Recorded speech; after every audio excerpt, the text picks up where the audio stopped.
أعوذ بالله من الشيطان الرجيم بسم الله الرحمن الرحيم الله لا إله إلا هو الحي القيوم لا تأخذه سنة ولا نوم له ما في السماوات وما في الأرض من ذا الذي يشفع عنده إلا بإذنه يعلم ما بين أيديهم وما خلفهم ولا يحيطون بشيء من علمه إلا ما شاء وسع كرسيه السماوات والأرض ولا يؤوده حفظهما وهو العلي العظيم۔ ترجمہ: اللہ وہ ہے جس کے سوا کوئی معبود نہیں، وہ خود زندہ ہے، دوسروں کو قائم رکھنے والا ہے، اسے نہ اونگ آتی ہے اور نہ نیند، جو کچھ آسمانوں ہے اور جو کوئی زمین میں سب اسی کا ہے۔ کون ہے جو اس کے ہاں اس کی اجازت کے بغیر سفارش کرے؟ وہ جانتا ہے جو کچھ ان کے آگے ہے اور جو کچھ ان کے پیچھے ہے، اور لوگ اس کے علم میں سے اتنا ہی حاصل کر سکتے ہیں جتنا وہ چاہے۔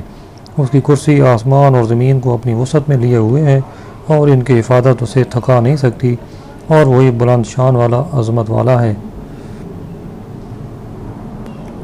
اس آیت میں اللہ تعالیٰ کی الوہیت اور اس کی توحید کا بیان ہے، اور اس آیت کا خلاصہ یہ ہے کہ اللہ تعالیٰ واجب الوجود اور عالم کو ایجاد کرنے اور تدبیر فرمانے والا ہے۔ اسے نہ نیند آتی ہے اور نہ اونگ، کیونکہ یہ چیزیں عیب ہیں اور اللہ تعالیٰ نقص و عیب سے پاک ہے۔ آسمانوں اور زمین میں موجود ہر چیز کا وہی مالک ہے، اور ساری کائنات میں اسی کا حکم چلتا ہے۔ تو جب سارا جہان اس کی ملک ہے تو کون اس کا شریک ہو سکتا ہے؟ مشرکین یا تو ستاروں اور سورج کو پوجتے ہیں جو آسمانوں میں ہیں، یا دریاؤں، پہاڑوں، پتھروں، درختوں، جانوروں، آگ وغیرہ کی پوجا کرتے ہیں جو زمین میں ہیں۔ تو جب آسمان و زمین کی ہر چیز اللہ تعالیٰ کی ملک ہے تو یہ چیزیں کیسے پوجنے کے قابل ہو سکتی ہیں؟ اور مشرکین جو یہ گمان کرتے ہیں کہ بت شفاعت کریں گے، تو وہ جان لے کہ کفار کے لیے کوئی شفاعت نہیں۔ اللہ تعالیٰ کے حضور اجازت یافتگان حضرات کے سوا کوئی شفاعت نہیں کر سکتا، اور اجازت والے حضرات انبیاء اکرام اور ملائکہ، اولیاء اور مومنین ہیں۔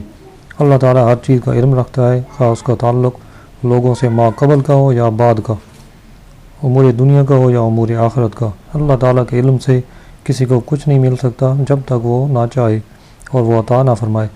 ذاتی علم اسی کا ہے، اور اس کے دینے سے کسی کو عطائی علم ہو سکتا ہے، جیسے وہ اپنی مشیت سے لوگوں کو اسرار کائنات پر اور انبیاء اور رسول کو غیب پر مطلع فرماتا ہے۔ اللہ تعالیٰ کی عظمت بے نہایت ہے۔ آیت الکرسی کی فضائل۔ اس آیت کو آیت الکرسی کہتے ہیں۔ احادیث میں اس کی بہت فضیلتیں بیان کی گئی ہیں، ان میں سے کچھ فضائل بیان کیے جائیں گے۔ آیت الکرسی قرآن مجید کی سب سے عظیم آیت ہے۔ جو سوتے وقت آیت الکرسی پڑھے تو صبح تک اللہ تعالیٰ اس کی حفاظت فرمائے گا اور شیطان اس کے قریب نہ آ سکے گا۔ نماز کے بعد آیت الکرسی پڑھنے پر جنت کی بشارت ہے۔ رات کو سوتے وقت پڑھنے پر اپنے اور پڑوسیوں کے گھروں کی حفاظت کی بشارت ہے۔ لا اکراہ فی الدین قد تبین الرشد من الغی فمن یکفر بالطاغوت ویؤمن باللہ فقد استمسک بالعروۃ الوثقی لا انفصام لها واللہ سمیع علیم۔ ترجمہ: دین میں کوئی زبردستی نہیں، بے شک ہدایت کی راہ گمراہی سے خوب جدا ہو گئی ہے۔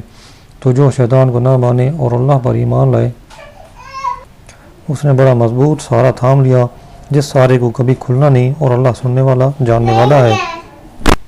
اس آیت کا خلاصہ یہ ہے کہ جو شیطان کا انکار کرے اور اللہ تعالیٰ پر ایمان لائے تو اس نے بڑا مضبوط سہارا تھام لیا، اور یہ ٹوٹنے والا نہیں، اللہ یہ کہ بندہ خود ہی اسے چھوڑ دے۔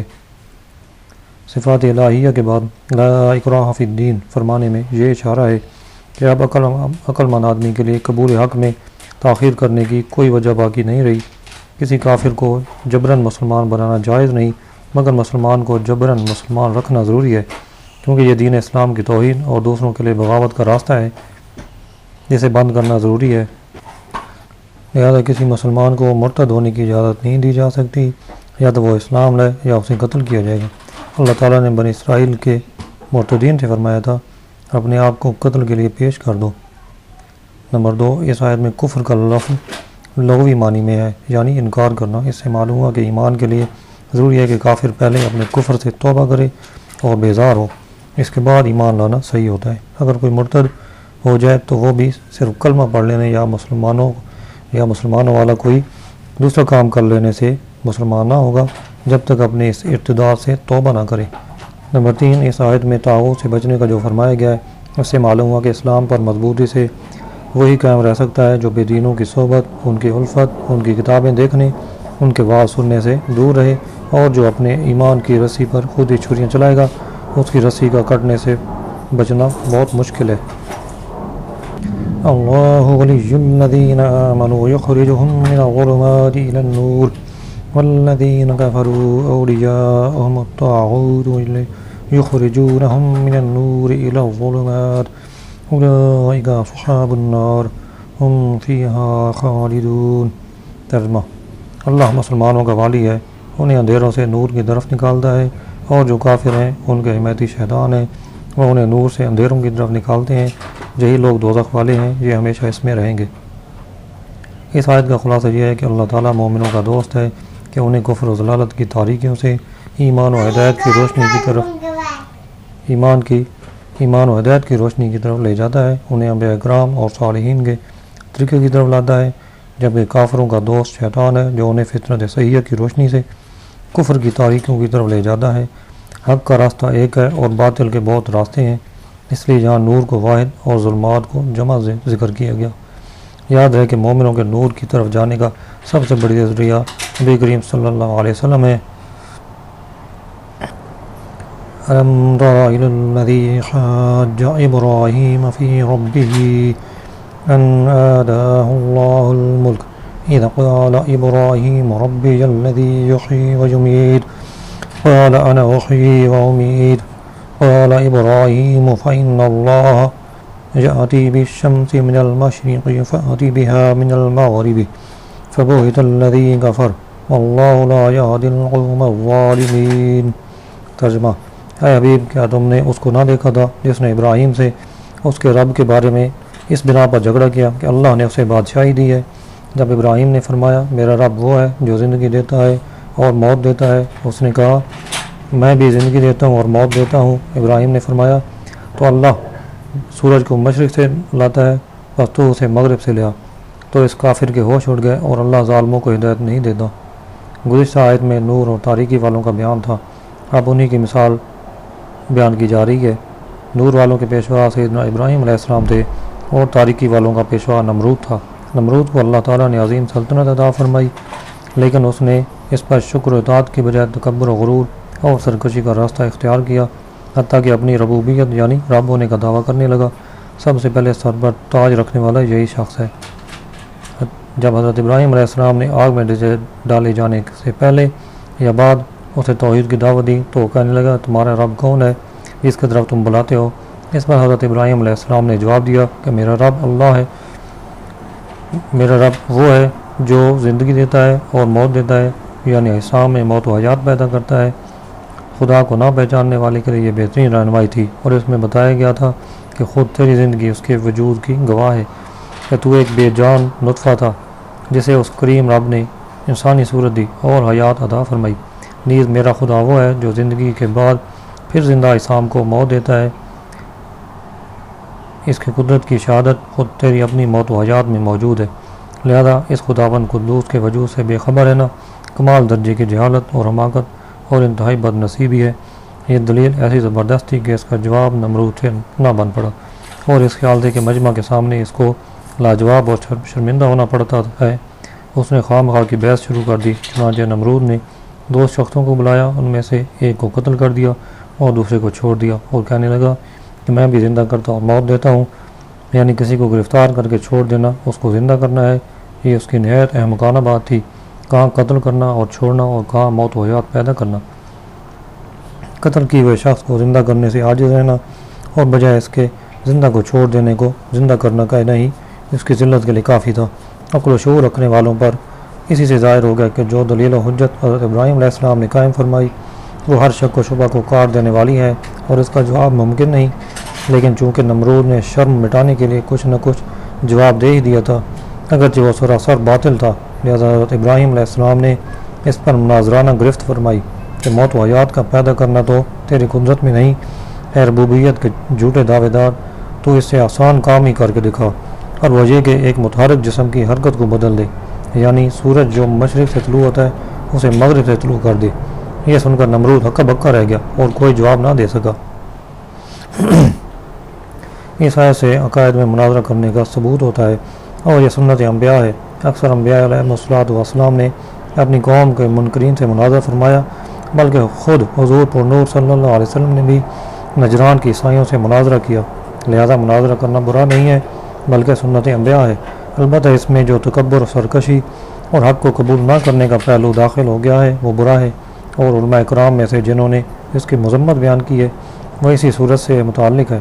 چنانچہ امام غزالی نے اپنی مشہور کتاب اوجاع العلوم میں مناظرے کے متعلق اسی طرح کی چند اہم باتیں سمجھاتے ہوئے ارشاد فرمایا: جو مناظرہ غلبہ حاصل کرنے، دوسروں کو لاجواب کرنے، اپنے فضل و شرف کو ظاہر کرنے، لوگوں کے سامنے منہ کھول کر باتیں کرنے، فخر و تکبر، نیز دوسروں کو ذلیل و رسوا کرنے کی غرض سے ہو، وہ اللہ تعالیٰ کے نزدیک تمام بری عادات کا منبع ہے، اور اللہ تعالیٰ کا دشمن شیطان کے نزدیک قابل تعریف ہے۔ باطنی برائیوں مثلا تکبر، خود پسندی، حسد، بغض، پاک باز بننے اور حب جاہ وغیرہ کے ساتھ مناظرے کو وہی نسبت ہے جو شراب کو ظاہری برائیوں مثلا زنا، الزام تراشی، قتل اور چوری وغیرہ کے ساتھ ہے۔ اور جس طرح وہ شخص جسے شراب نوشی اور بھی آ جائے کہ باقی کاموں کو اختیار دیا جائے تو وہ شراب نوشی کو معمولی سمجھ کر اختیار کرتا ہے، پھر وہ نشے کی حالت میں باقی بھی آجائیوں کا بھی مرتکب ہو جاتا ہے۔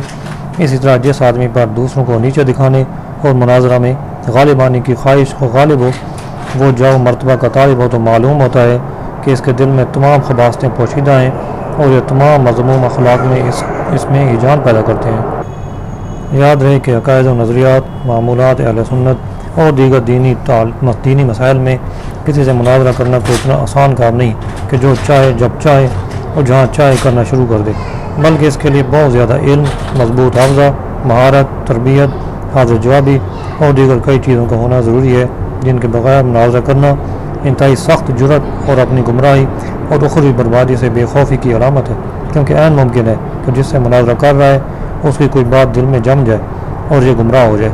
لہذا علم مناظرہ کے ماہر علماء کے علاوہ کسی کو بھی مناظرہ کی اجازت نہیں۔ آج کل جو عام لوگ ایک آدھ کتاب پڑھ کر یا دو چار تقریریں یا مناظرے سن کر ہر رات چلتے شخص سے مناظرہ شروع کرنے کے در پہ ہو جاتے ہیں، یہ طرز عمل شرعاً ناجائز اور انتہائی خطرناک ہے، اس سے بچنا ضروری ہے۔ عوام کو کسی بھی صورت مناظرے اور بحث مباحثے کی اجازت نہیں ہے۔ ان پر لازم ہے کہ اپنے عقائد کو صحیح رکھیں اور بحث کی جگہ پر معاملہ علماء کے حوالے کر دیں۔ پھر علماء کو بھی ہدایت ہے کہ کسی اہم مقصد و فائدہ کے بغیر بلا ضرورت مناظرے کے میدان میں جانے سے گریز کریں، جیسا کہ حضرت امام احمد رضا خان فرماتے ہیں: جو تمام فنون کا ماہر ہو، تمام پیچ جانتا ہو، پوری طاقت رکھتا ہو، تمام ہتھیار پاس ہو، اس کو بھی کیا ضرورت کہ خواہ مخواہ بھیڑیوں کے جنگل میں جائے۔ ہاں اگر اس ماہر عالم کو ضرورت ہی آ پڑے تو مجبوری ہے اللہ پر توکل کر کے ان ہتھیاروں سے کام لے۔ او کالذی مر علی قریۃ وہی خاویۃ علی عروشها قال انا یحیی هذه الله بعد موتها فاماته الله 100 عام ثم بعثه قال كم لبثت قال لبثت يوما او بعض يوم قال بل لبثت 100 عام فانظر إلى طعامك وشرابك لم يتسنه وانظر إلى حمارك ولنجعلك آية للناس وانظر إلى العظام كيف ننشزها ثم نكسوها لحما فلما تبين له قال أعلم أن الله على كل شيء قدير۔ ترجمہ: یا کیا تم نے اس شخص کو نہ دیکھا جس کا ایک بستی پر گزر ہوا اور وہ بستی اپنی چھتوں کے بل گری پڑی تھی؟ تو اس شخص نے کہا: اللہ انہیں ان کی موت کے بعد کیسے زندہ کرے گا؟ تو اللہ نے اسے 100 سال موت کی حالت میں رکھا، پھر اسے زندہ کیا۔ پھر اس شخص سے فرمایا: تم یہاں کتنا عرصہ ٹھہرے ہو؟ اس نے عرض کی: میں 1 دن یا 1 دن سے بھی کچھ کم وقت ٹھہرا ہوں گا۔ اللہ نے فرمایا: نہیں، بلکہ تو یہاں 100 سال ٹھہرا ہے، اور اپنے کھانے اور پانی کو دیکھ کہ اب تک بدبودار نہیں ہوا، اور اپنے گدھے کو دیکھ جس کی ہڈیاں تک سلامت نہ رہیں، اور یہ سب اس لیے کیا گیا ہے تاکہ ہم تمہیں لوگوں کے لیے ایک نشانی بنا دیں، اور ان ہڈیوں کو دیکھ کر ہم کیسے انہیں اٹھاتے زندہ کرتے ہیں، پھر انہیں گوشت پہناتے ہیں۔ تو جب یہ معاملہ اس پر ظاہر ہو گیا تو وہ بول اٹھا میں خوب جانتا ہوں کہ اللہ ہر چیز پر قادر ہے۔ اکثر مفسرین کے بقول اس آیت میں بیان کیا گیا واقعہ حضرت عزیر علیہ السلام کا ہے اور بستی سے بیت المقدس مراد ہے۔ جب بخت نصر بادشاہ نے بیت المقدس کو ویران کیا اور بنی اسرائیل کو قتل و غارت گری کر کے تباہ کر ڈالا تو ایک مرتبہ حضرت عزیر علیہ السلام کا وہاں سے گزر ہوا۔ آپ کے ساتھ ایک برتن کھجور اور ایک پیالہ انگور کا رس تھا اور آپ ایک گدھے پر سوار تھے۔ تمام بستی میں پھرے لیکن کسی شخص کو وہاں نہ پایا۔ بستی کی عمارتیں گری ہوئی تھیں۔ آپ نے تعجب سے کہا اللہ تعالیٰ انہیں ان کی موت کے بعد کیسے زندہ کرے گا؟ اس پر وہ اس کے بعد آپ علیہ السلام نے اپنی سواری کے جانور کو وہاں باندھ دیا اور خود آرام فرمانے لگے۔ اسی حالت میں آپ کی روح قبض کر لی گئی اور گدھا بھی مر گیا۔ یہ صبح کے وقت کا واقعہ ہے۔ اس سے 70 برس بعد اللہ تعالیٰ نے ایران کے بادشاہوں میں سے ایک بادشاہ کو غلبہ دیا اور وہ اپنی فوجیں لے کر بیت المقدس پہنچا۔ اس کو پہلے سے بھی بہتر طریقے پر آباد کیا اور بنی اسرائیل میں سے جو لوگ باقی رہ گئے تھے وہ جہاں آ کر بیت المقدس اور اس کے گرد و نواح میں آباد ہو گئے اور ان کی تعداد بڑھتی رہی۔ اس پورے عرصے میں اللہ تعالیٰ نے حضرت عزیر علیہ السلام کو دنیا کی آنکھوں سے پوشیدہ رکھا اور کوئی آپ کو نہ دیکھ سکا۔ چنانچہ جب آپ کی وفات کو 100 سال گزر گئے اللہ تعالیٰ نے آپ کو زندہ کیا۔ پہلے آنکھوں میں جان آئی، ابھی تک تمام جسم میں جان نہ آئی تھی، بلکہ جسم آپ کے دیکھتے دیکھتے زندہ کیا گیا۔ یہ واقعہ شام کے وقت غروب آفتاب کے قریب ہوا۔ اللہ تعالیٰ نے حضرت عزیر علیہ السلام سے فرمایا تم یہاں کتنے دن ٹھہرے؟ آپ نے اندازے سے عرض کی کہ ایک دن یا اس سے کچھ کم وقت۔ آپ کا خیال یہ ہوا کہ یہ اسی دن کی شام ہے جس کی صبح کو سوئے تھے۔ اللہ تعالیٰ نے فرمایا تم جہاں 100 سال ٹھہرے ہو اپنے کھانے اور پانی یعنی کھجور اور انگور کے رس کو دیکھو کہ ویسا ہی صحیح سلامت ہے، اس میں بو تک پیدا نہیں ہوئی، اور اپنے گدھے کو دیکھو اس کا کیا حال ہے۔ چنانچہ آپ نے دیکھا کہ وہ مر چکا ہے، اس کا بدن گل گیا اور اعضاء بکھر گئے ہیں، صرف سفید ہڈیاں چمک رہی تھیں۔ آپ کی آنکھوں کے سامنے اس کے اعضاء جمع ہوئے، اب اعضاء اپنی اپنی جگہ پر آئے، ہڈیوں پر گوشت چڑھا، گوشت پر کھال آئی، بال نکلے، پھر اس میں روح پھونکی گئی اور وہ اٹھ کھڑا ہوا اور آواز نکالنے لگا۔ آپ نے اللہ تعالیٰ کی قدرت کا مشاہدہ کیا اور فرمایا میں خوب جانتا ہوں کہ اللہ تعالیٰ ہر شے پر قادر ہے۔ یعنی یقین تو پہلے ہی تھا، اب عین الیقین حاصل ہو گیا۔ پھر آپ اپنی اس سواری پر سوار ہو کر اپنے محلہ میں تشریف لائے۔ سر اقدس اور داڑھی مبارک کے بال سفید تھے، عمر وہی 40 سال کی تھی، کوئی آپ کو نہ پہچانتا تھا۔ اندازے سے اپنے مکان پر پہنچے، ایک ضعیف بوڑھیا ملی جس کے پاؤں رہ گئے تھے، وہ نابینا ہو گئی تھی۔ وہ آپ کے گھر کی باندھی تھی اور اس نے آپ کو دیکھا ہوا تھا۔ آپ نے اس سے دریافت فرمایا کہ یہ عزیر کا مکان ہے؟ اس نے کہا ہاں، لیکن عزیر کہاں؟ انہیں تو غائب ہوئے، 100 سال گزر گئے۔ یہ کہہ کر وہ خوب روئی۔ آپ علیہ السلام نے فرمایا میں عزیر ہوں۔ اس نے کہا سبحان اللہ، یہ کیسے ہو سکتا ہے؟ آپ نے فرمایا اللہ تعالیٰ نے مجھے 100 سال موت کی حالت میں رکھ کر پھر زندہ کیا ہے۔ اس نے کہا حضرت عزیر علیہ السلام مستجاب الدعوات تھے، جو دعا قبول کرتے جو دعا کرتے وہ قبول ہوتی۔ آپ دعا کیجئے کہ میری آنکھیں دوبارہ دیکھنا شروع کر دیں تاکہ میں اپنی آنکھوں سے آپ کو دیکھ سکوں۔ آپ نے دعا فرمائی، وہ عورت بینا ہو گئی۔ آپ نے اس کا ہاتھ پکڑ کر فرمایا خدا کے حکم سے اٹھ۔ یہ فرماتے ہی اس کے معذور پاؤں درست ہو گئے۔ اس نے آپ کو پہچانا اور کہا میں گواہی دیتی ہوں کہ بے شک آپ حضرت عزیر علیہ السلام ہیں۔ وہ آپ کو بنی اسرائیل کے محلے میں لے گئی۔ وہاں ایک مجلس میں آپ کے فرزند تھے جن کی عمر 118 سال ہو چکی تھی، اور آپ کے پوتے بھی تھے جو بوڑھے ہو چکے تھے۔ بڑھیا نے مجلس میں پکار کے یہ حضرت عزیر علیہ السلام تشریف لائے ہیں۔ اہل مجلس نے اس عورت کو جھٹلایا۔ اس نے کہا مجھے دیکھو، ان کی دعا سے میری حالت ٹھیک ہو گئی ہے۔ لوگ اٹھے اور آپ کے پاس آئے۔ آپ کے فرزند نے کہا کہ میرے والد صاحب کے کندھوں کے درمیان سیاہ بالوں کا ایک ہلال یعنی چاند بنا ہوا تھا۔ جسم مبارک کھول کر دکھایا گیا تو وہ موجود تھا۔ نیز اس زمانے میں توریت کا کوئی نسخہ باقی نہ رہا تھا، کوئی اس کو جاننے والا موجود نہ تھا۔ آپ نے تمام توریت زبانی پڑھ دی۔ ایک شخص نے کہا کہ مجھے اپنے والد سے معلوم ہوا کہ بخت نصر کی ستم انگیزیوں کے بعد گرفتاری کے زمانے میں میرے دادا نے توریت ایک جگہ دفن کر دی تھی۔ اس کا پتہ مجھے معلوم ہے۔ اس پتہ پر جستجو کر کے توریت کا وہ دفن شدہ نسخہ نکالا گیا اور حضرت عزیر علیہ السلام نے اپنی یاد سے جو توریت لکھائی تھی اس سے مقابلہ کیا گیا تو ایک حرف کا فرق نہ تھا۔